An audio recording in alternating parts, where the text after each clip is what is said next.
Maithili express की शानदार प्रस्तुति।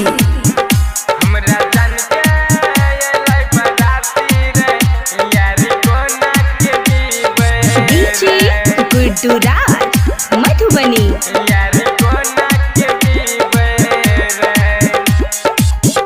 खुशी रिकॉर्डिंग स्टूडियो बलुआहा।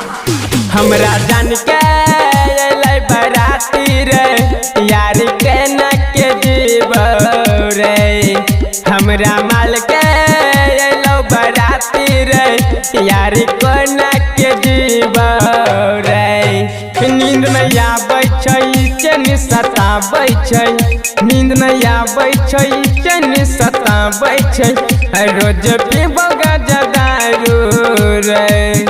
हमरा जान के बराती रे यार को न के जीवे रे। हमरा जान के बराती रे यार को न के जीवे रे। डीजे गुड्डू मधुबनी। यार को न के जीवे रे।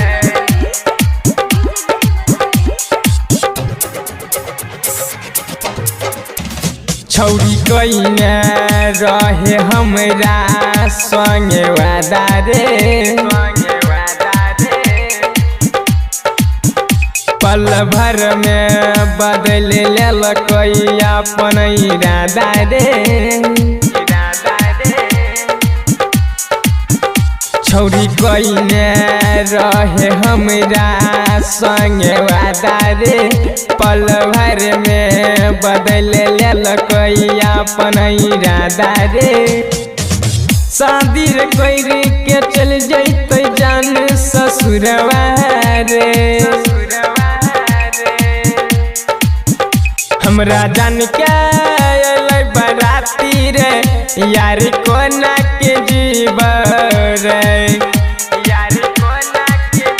हमरा जान के बराती रे यार को न के जीव रे।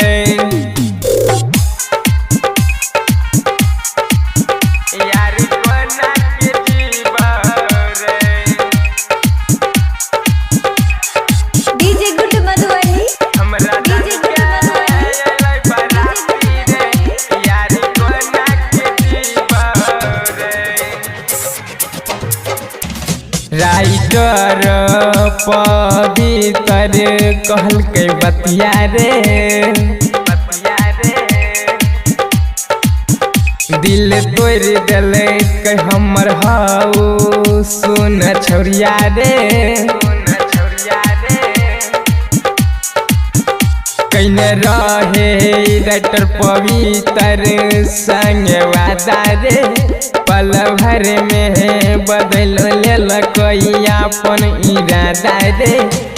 शादी रे कोइरी के चल जैते जान ससुरवा रे।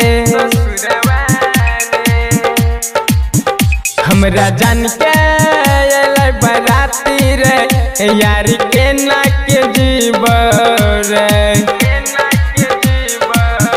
हमरा जान के बराती रे यार को न के जीव रे। खुशी रिकॉर्डिंग स्टूडियो बलुआहा।